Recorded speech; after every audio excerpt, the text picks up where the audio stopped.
నమస్తే అండి రాజేష్ గారు. తెలుగుదేశం పార్టీ వాళ్ళు ఏ కార్యక్రమం చేపట్టినా అది ఏదైనా సరే వైసీపీ వాళ్ళు ట్రోల్ చేయడం అనేది మనకి సర్వసాధారణం అయిపోయింది. అది ఏ విషయమైనా కావచ్చు. ముఖ్యంగా లోకేష్ గారి పాదయాత్రకు సంబంధించి భారీగా ట్రోలింగ్ జరుగుతూ ఉన్నాయి. ఫస్ట్ ఆఫ్ ఆల్ ఏం చెప్తారు మీరు? ఇప్పుడు వైసీపీ పార్టీ మొదటి నుంచి వాళ్ళ వ్యూహకర్తలు ఇచ్చిన వ్యూహం అది. 2014 నుంచి కూడా ఆనాడు అధికారంలో ఉన్న తెలుగుదేశం పార్టీకి ప్రభుత్వానికి వ్యతిరేకంగా ముఖ్యంగా నారా లోకేష్ని ఒక టార్గెటెడ్గా ప్రజా జీవితంలో అవహేళన చేస్తూ వచ్చారు. సోషల్ మీడియా వేదికగా వైసీపీ పార్టీ మొదటి నుంచి ఎంచుకున్న విధానం ఏంటి అంటే ప్రజల్ని నమ్మించాలి. ఆ నమ్మించే ప్రాసెస్లో నువ్వు అబద్ధాలు చెప్పు, అవాస్తవాల్ని ప్రచారం చేయి, మార్ఫింగ్ ఫోటోలు వాడు, మార్ఫింగ్ వీడియోలు వాడు, నీవు ఎంత తప్పులు చేసినా నేను కాపాడటానికి మేము సిద్ధంగా ఉన్నాం, ఎంత దిగజారిపోయినా మేము ఉన్నాం అంటున్నాం, సిద్ధంగా ఉన్నాం. కానీ ప్రత్యర్థి పార్టీలని ప్రజల్లో పలసం చేయటం మన టార్గెట్. వాళ్ళ వ్యక్తిత్వాన్ని హననం చేస్తారా, వాళ్ళ వ్యక్తిగత జీవితాలకు అడుగు పెడతారా, విధానపరమైన చర్చ జరగకుండా ఈ రకంగా టార్గెట్ చేయడం ద్వారా ప్రజల దృష్టి మొత్తం దీని మీదే ఉండాలి అని చెప్పని ఒక విధానాన్ని ఎంచుకున్నారు వాళ్ళు. 2019కి ముందు వాళ్ళ వ్యూహాలు అన్నీ ఫలించినాయి. ఆ రోజు నారా లోకేష్ హాయిలాండ్ కొట్టేశాడంటే నమ్మారు. నారా లోకేష్ సిఐ కన్వెన్షన్స్ సందర్భంగా 25 లక్షల రూపాయల స్నాక్స్ తినేశాడు అంటే ప్రజలు నమ్మారు. ప్రజల్ని నమ్మించగలిగారు వీళ్ళు. ఆనాటి ప్రభుత్వం మీద అగ్రిగోల్డ్ భూములు కొట్టేశారంటే నమ్మారు. వివేకానంద రెడ్డి గారి హత్య చంద్రబాబు నాయుడు గారి దగ్గర నుండి చేయించాడంటే నమ్మారు. అదే సందర్భంలో తనని కొడికత్తి ద్వారా హత్య చేయించడానికి పూనుకున్నారంటే నమ్మారు. పట్టిసీమ ప్రాజెక్టులో అవినీతి జరిగిందంటే నమ్మారు. సదావర్తి భూములు కొట్టేశారంటే నమ్మారు. పోలవరం ప్రాజెక్టులో అవినీతి జరిగిందంటే నమ్మారు. అమరావతి కాదు, అదే కమరావతి, ఒక సామాజిక వర్గ ప్రయోజనాల కోసం ఆ రాజధాని ఏర్పాటు చేస్తున్నారు. అక్కడ రాజధాని ఏర్పాటు చేసిన పక్షంలో రాష్ట్రంలో ఉన్న మిగిలిన ప్రాంతాలకు అన్యాయం జరుగుతుంది అని చెప్పని ఏ ప్రచారం చేస్తే ఆ ప్రచారాన్ని ప్రజలు విశ్వసించారు. ఆ రోజున విశ్వసించారు కాబట్టే సక్సెస్ఫుల్గా జగన్మోహన్ రెడ్డి గారికి అంత భారీ విజయం దక్కింది. అదే సందర్భంలో ఆయన చాలా చాలా భారీ వాగ్దానాలు కూడా చేశారు. ఆ రోజున ఇవాళ పాలకుడిగా ఉన్నారు. ఆ రోజున్న అధికార పార్టీ ఈరోజు ప్రతిపక్షంగా ఉంది. ఆ రోజు ప్రతిపక్షంగా ఉన్న పార్టీ ఈరోజు అధికారంలో ఉంది. ఈరోజు నేను ఎన్నికలకు ముందు చేసిన ఈ ఆరోపణలను నిగ్గుదేల్చా, ఆ రోజు ఆ ప్రభుత్వం చేసిన తప్పులు నేను బహిర్గతపరిచా, ఈ విషయాల్లో తప్పు చేశారు, నేను విచారణ చేసి నిగ్గు తేల్చాను అని చెప్పని ప్రజల ముందు ఎక్స్పోజ్ చేయాల్సిన అధికారం వ్యవస్థలు మొత్తం చేతిలో పెట్టుకొని ఆ రోజు తాను చేసిన ఏ ఒక్క ఆరోపణని ఈ రోజు దాకా నిరూపించలేక ప్రజలు కూడా రియలైజ్ అయిపోయి ఆ రోజు చేసిన తప్పుడు ఆరోపణలు వీళ్ళు తప్పుడు ప్రచారాలు చేశారు, ఆ తప్పుడు ప్రచారాల ప్రభావంలో పడి మనం కూడా ఆనాటి ప్రభుత్వాన్ని ఓడించి ఈ ప్రభుత్వాన్ని తెచ్చుకున్నామని చెప్పి రియలైజ్ అవుతున్న సందర్భంలో ఇప్పుడు నారా లోకేష్ని కొత్తగా టార్గెట్ చేసేదేం లేదు. వీళ్ళు మొదటి నుంచి నారా లోకేష్ని టార్గెట్ చేస్తూనే వచ్చారు. ఏం టార్గెట్ చేస్తారు?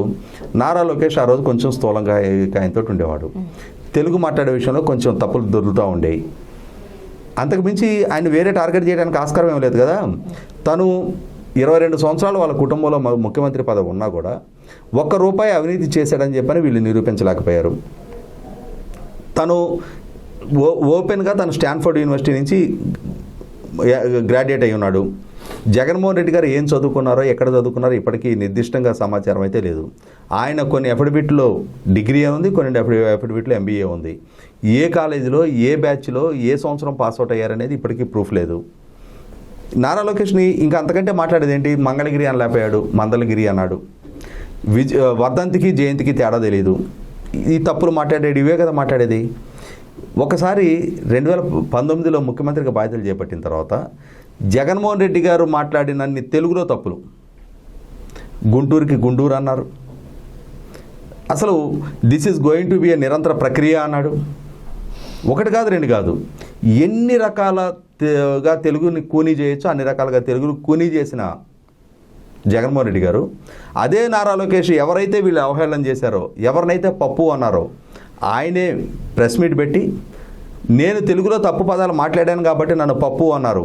ఇప్పుడు చూడండి జగన్మోహన్ రెడ్డి నిర్వాకం అని చెప్పని జగన్మోహన్ రెడ్డి గారు ఎన్నెన్ని సందర్భాల్లో తెలుగులో ఎన్ని తప్పులు మాట్లాడారో అవన్నీ కూడా వీడియోలు ప్రదర్శిస్తా నేను మాట్లాడింది తెలుగు నేను పప్పునైతే ఇప్పుడు ఈయన ఏమనాలి, ఈయన గన్నేరు పప్పు అని చెప్పని. పప్పు ఆరోగ్యాన్ని ఇస్తుంది కానీ గన్నేరు పప్పు ప్రాణం తీస్తుంది. అటువంటి గన్నేరు పప్పుతోటి అదే నారా లోకేష్ చేత పోలిక చేయబడ్డ జగన్మోహన్ రెడ్డి గారు ఈరోజు లోకేష్ సంకల్పించుకున్న పాదయాత్ర, లోకేష్ పాదయాత్ర సంకల్పించుకున్నది కూడా ఒక స్పెసిఫిక్ పర్పస్ తోటి సంకల్పించుకున్నది. అదేంటి, జగన్మోహన్ రెడ్డి గారు చంద్రబాబు నాయుడు గారి కంటే ఒక 22 సంవత్సరాల వయసులో చిన్నాడు కాబట్టి దాన్ని అడ్వాంటేజ్గా తీసుకొని చంద్రబాబు నాయుడు గారు ఇప్పుడు జనరేషన్కి సింక్ అవ్వరు, నేను కొత్త జనరేషన్ నాయకుడిని, నేను యువతరం ప్రతినిధిని, యువత నా వెంట నడవండి, నేను మీకు అద్భుత భవిష్యత్తుని ఇస్తా అని చెప్పని యూనివర్సిటీల చుట్టూ కాలేజీల చుట్టూ తిరిగి యువబేరీ పేరిట సదస్సులు ఏర్పాటు చేసి ఆ సదస్సుల్లో ప్రత్యేక హోదా ఆవశ్యకత గురించి చాలా ఘనంగా ఎక్స్ప్లెయిన్ చేస్తా. ప్రత్యేక హోదా కనుక సాధించిన పక్షంలో రాష్ట్రంలో పారిశ్రామికీకరణ ఎంతగా పెంచవచ్చు, యువతకి అది ఎటువంటి అద్భుత భవిష్యత్తుని ఇవ్వచ్చు, 13 జిల్లాలని 13 హైదరాబాద్గా ఎట్లా అభివృద్ధి చేస్తాను, నా దగ్గర ఉన్న అభివృద్ధి ప్రణాళికలు ఇవ్వి అని చెప్పని యువతను నమ్మించి లక్షల ప్రభుత్వ ఉద్యోగాలు ఖాళీగా ఉన్నాయి, నేను ఒక క్రమం తప్పని జాబ్ క్యాలెండర్ ద్వారా ఆ ఉద్యోగాలు మొత్తం భర్తీ చేస్తానని చెప్పని యువతనికి వాగ్దానం చేసి మెగా డిఎస్సి కండక్ట్ చేస్తానని చెప్పని రకరకాల వాగ్దానాల ప్రభావంలో ప్రలోభంలో యువతను ముంచి యువత ఓట్లు దండుకున్నారు. 151 సీట్లు దక్కినాయి. జగన్మోహన్ రెడ్డి గారి గెలుపులో కీలకంగా పనిచేసింది యువత ఆ రోజున. ఇవాళ రాష్ట్ర జనాభాలో యావరేజ్ చూసుకుంటే యువత జనాభా ఎక్కువగా ఉన్నారు. ఇటువంటి నేపథ్యంలో ఏ యువత అయితే నమ్మి జగన్మోహన్ రెడ్డి గారికి ఓట్లేశారో అదే యువత వాళ్ళ జగన్మోహన్ రెడ్డి గారు చెప్పిన ప్రత్యేక హోదా ఎడిపోయిందో తెలీదు, పారిశ్రామికీకరణ ఎడిపోయిందో తెలీదు, ప్రైవేట్ రంగ ఉపాధి అనేది గాలికి పోయింది, ప్రభుత్వ పరంగా లక్షల ఉద్యోగాలు ఇస్తానని చెప్పిన ఆయన కేవలం 9,500 ప్రభుత్వ ఉద్యోగాలు, 6,500 పోలీసు నియామకాలకి కలిపి 16,000 ఉద్యోగాలకు పరిమితం అయిపోయింది. మెగా డిఎస్సి ఎడిపోయిందో తెలీదు. అన్నిటికంటే ఘోరంగా గత ప్రభుత్వంలో వేల కోట్ల రూపాయలు ప్రతి సంవత్సరం క్రమం తప్పకుండా SC corporation, BC corporation, Christian minority corporation, Kapu corporation, Brahmin corporation, Vaishya corporation, ఈ కార్పొరేషన్ ద్వారా క్రెడిట్ క్యాంపులు కండక్ట్ చేసి సెల్ఫ్ ఎంప్లాయ్మెంట్కి సబ్సిడీ రుణాలు ఇచ్చారు. 60% సబ్సిడీ స్టేట్ గవర్నమెంట్ భరించింది ఆ రోజున. బెనిఫిషరీ 40% కంట్రిబ్యూట్ చేసుకుంటే సరిపోయేది. స్వయం ఉపాధికి ప్రతి యువకుడికి ఒక దారి ఎంచుకోవడానికి ఒక మార్గం సుగమం చేసింది ఆ ప్రభుత్వం.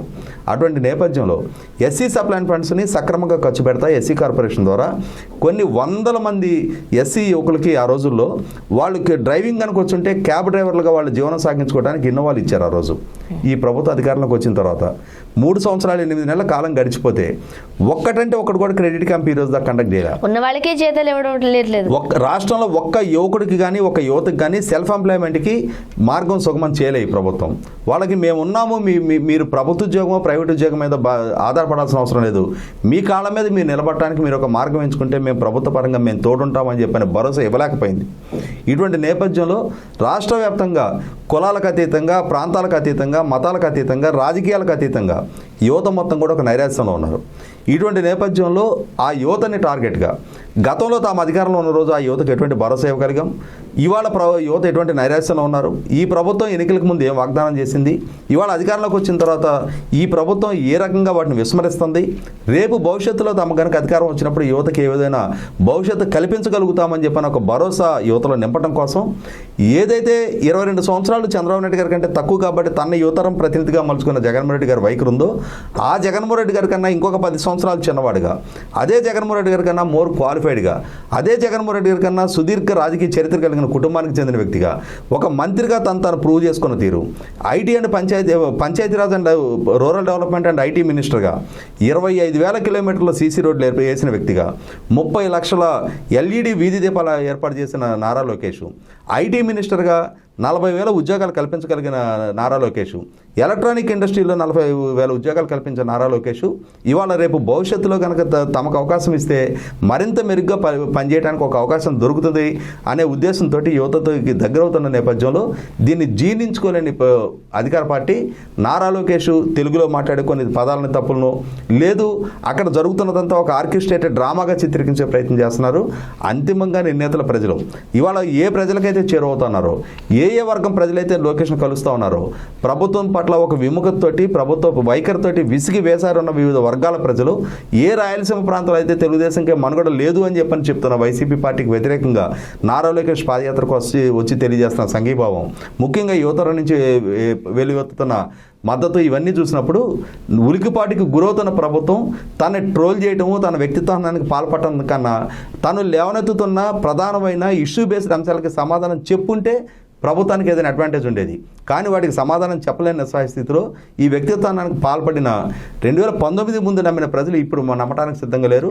ఖచ్చితంగా ఆ రోజు మీరు చేసిన విష ప్రచారాల ప్రభావంలో ప్రజలు పడ్డారు. కానీ ఈరోజు మీ పాలన ఏంటి, మీ పాలన దక్షత ఏంటి, మీరు ప్రజల జీవితాల మీద ఎటువంటి ప్రభావం చూపించారనే ప్రాతిపదిక రేపు ఎన్నికలు దొరుకుతాయి తప్ప ఇప్పుడు కూడా మీరు అదే విధానాన్ని ఎంచుకుంటున్నారు అని అంటే మీ పాలనలో ఉన్న డొల్లతనాన్ని మీకు మీరే ప్రజల ముందు బయటపెట్టుకుంటున్నారు.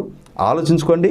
మీరు వ్యక్తిత్వహనాలకు పాల్పడటం ద్వారా నారా లోకేష్ను పరిచయం చేయటమో, లేదు పవన్ కళ్యాణ్ గారి వైవాహిక జీవితం గురించి ప్రస్తావించడం ద్వారా ఆయన్ని పరిచయం చేయగలమో అని మీరు అనుకుంటున్నారు తప్ప ఒక ముఖ్యమంత్రి స్థానంలో ఉన్న వ్యక్తి ఎటువంటి వైఖరి అవలంబిస్తున్నారనేది ప్రజలు గమనించుతున్నారనే చిన్నపాటి విషయాన్ని కూడా మర్చిపోయి మీకు మీరే ప్రజల ముందు పలచనవుతున్నారు. థ్యాంక్ యూ సో మచ్ అండి.